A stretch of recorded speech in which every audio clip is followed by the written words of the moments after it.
Have you ever wondered why water and salt and even the food we eat are classified differently? Kasi they're all matter. But did you know that matter can be classified into different groups? In this video, we will explore the difference of classification of matter by using our simple materials na makita na to diri sa palibot. And ano, sir, tara! First, we have elements. An element is a pure substance made of only one type of atom.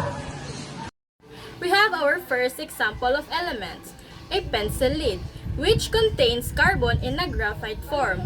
It is an element because graphite is made of carbon atoms. Our second example of elements, a silver coin. It is an element because it is purely made of silver atoms, a pure substance with its own unique properties. So yeah, always remember, elements cannot be broken down into simpler substances by ordinary chemical means. Next, we have compounds. A compound is made of two or more different elements that are chemically combined. Our first example is water or H2O. It is a compound because hydrogen and oxygen are chemically bonded together. Our second example is stable salt. It contains sodium, chlorine that are chemically combined. Next is homogeneous mixtures. Their components are evenly distributed so they look uniform in appearance. Like salt water, the salt dissolves evenly in the water. Our next example for homogeneous mixtures, water and food coloring. Watch as the food coloring dissolves evenly in the water. The scientific concept is that homogeneous mixtures have the same composition throughout the sample. Now let's dive naman sa heterogeneous mixtures. Their components are not evenly distributed and can usually be seen separately. Our first example is sand and water. The sand does not dissolve and can be seen separately. This is our next example for heterogeneous mixture. This is a trail mix. We can see that there are different ingredients such as snacks and nuts. This shows that heterogeneous mixtures have a non-uniform composition. A solution to that is a homogeneous mixture where a solute dissolves in a solvent. Our first example is salt and water, where salt is solute and water is solvent.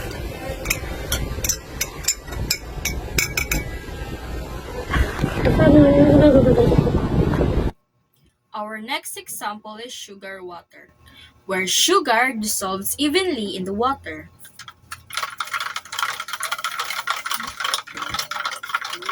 One eternity later.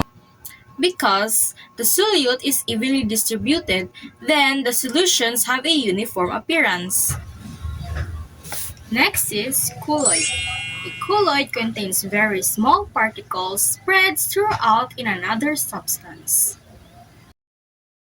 Shampoo is a colloid because its tiny particles stay mixed together and do not easily settle. Our second example is a toothpaste. It is a colloid because its tiny particles are evenly dispersed and do not easily settle. A suspension is a mixture with particles large enough to settle down over time. First example is rock and water. The rock particles eventually settle down at the bottom.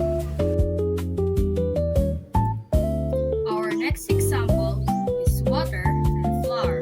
The flour doesn't completely dissolve, so the particles remain visible. This settling behavior is an important characteristic of suspensions. Next are organic substances. These are organic, generally carbon-based on substance. Our first example is a paper. A paper contains cellulose, which is a carbon-based compound. Our second example is fruits. Fruits contains many carbon-based substances such as sugars. Organic substances are commonly associated with living things and carbon chemistry. carbon dioxide because carbon dioxide lacks carbon hydrogen. On the other hand, inorganic substances generally do not have the carbon-based structures typical of organic substances. Our next example is salt or NaCl. It is an inorganic compound made with sodium and chlorine. Our next example is water or H2O because it contains hydrogen and oxygen but no carbon.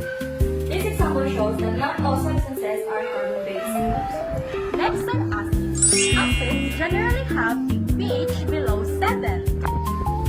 Our first example naman is soft drinks. They are acidic because they contain acids such as carbonic acid. Second example is vinegar. It contains acetic acid and has a pH below 7. Scientifically, acids can produce hydrogen ions in water. Lastly, we have bases. Bases generally have a pH above 7 and can neutralize acids. Our first example is a baking soda. When dissolved in water, it forms a mildly basic solution.